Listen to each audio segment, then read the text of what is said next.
नमस्कार, भारतीस मराठी तडकामध्ये आपले खूप खूप मनापासून स्वागत आहे। आज आपण बनवणार आहोत अगदी वेगळ्या प्रकारचा पराठा आहे आणि घरातलंच साहित्य लागतं। खूप टेस्टी आणि खूप असं यम्मी, हा मुलांना खूप आवडेल। सुरुवात करायची आहे। आपल्याला टोमॅटो कापून घ्यायचे आहेत आणि रेसिपीचं नाव मी सांगितलेलं नाही आहे। मी शेवट तुम्हाला ह्या रेसिपीचं नाव सांगणार आहे। तुम्ही नक्की ट्राय करा ही रेसिपी। आपण हे टोमॅटो कापून घेऊया। 3 टोमॅटो कापून घेतलेले आहेत। आता हे मी प्युरी पाणी न घालता आपल्याला ही प्युरी बनवून घ्यायची आहे। प्युरी आपली तयार झालेली आहे। आता आपण छान असं पीठ मळून घेऊया। गव्हाचं पीठ घेतलेलं आहे। जवळजवळ 1 मोठी वाटी भरून पीठ आहे। आपल्याला चवीनुसार मीठ टाकून घ्यायचं आहे। तूप टाकून घ्यायचं आहे। साजूक तूप टाकून घ्यायचं आहे 2 चमचे। भरपूर अशी कोथिंबीर टाकून घ्यायची आहे। आणि आता आपल्याला हे प्युरी जी बनवली आहे टोमॅटोची, ती आपल्याला टाकून हे पीठ आपल्याला मळून घ्यायचं आहे।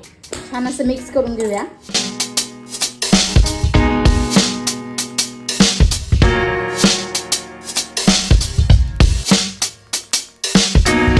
पीठ मळून झालेलं आहे। थोडंसं तूप घालूया। अर्धा चमचा घातलेला आहे मी तूप आणि आता परत छान मळून घेऊया।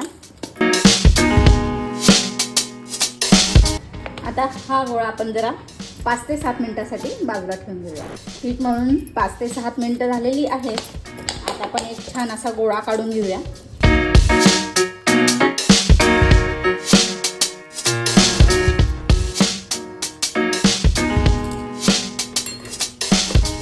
छान अशी पोळी लाटून घ्यायची आहे आपल्याला। जास्त जाड पण नको आणि जास्त बारीक पण नको, या पद्धतीने आपण ही पोळी लाटून घ्यायची आहे। आता मी 1 चमचा भरून यावर तूप टाकून घेते।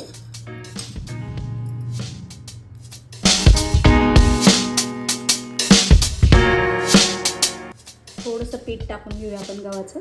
वरून आपल्याला टाकायचं आहे पेरी पेरी मसाला। पूर्ण टाकून घेतलेला आहे आपण हा पेरी पेरी मसाला। आता आपल्याला छान असं भरपूर असं यावर चीज किसून घ्यायचं आहे। आपण पूर्ण चीज पसरवून घेतलेलं आहे। आता आपण हे कट करून घेऊया।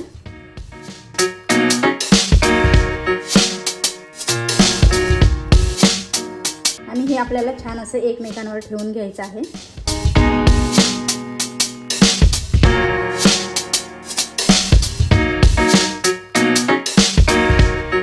या पद्धतीने आपण छान असं कापून एकमेकांवर ठेवून घेतलंय, तुम्ही बघू शकता। आता आपण पीठ लावून घेऊया। छान असं लाटून घेऊया।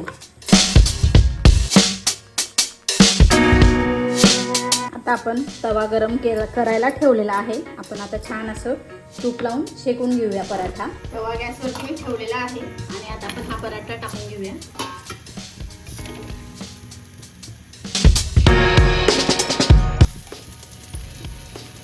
तूप लावून घ्यायचं आहे।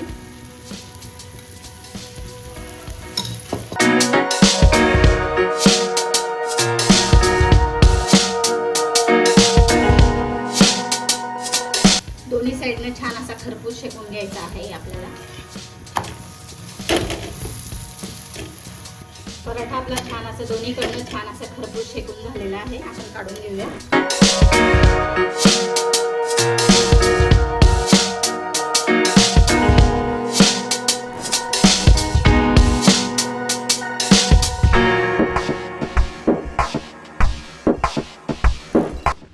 सोप्या पद्धतीने आपण बनवलेला आहे tomato peri peri cheese paratha. आपण इतक्या सोप्या पद्धतीने बनवलेला आहे आणि इतका चविष्ट आणि इतका खमंग हा पराठा होतो। तुम्ही ही रेसिपी बघितल्या क्षणी करायला घेणार, ही माझी गॅरंटी आहे।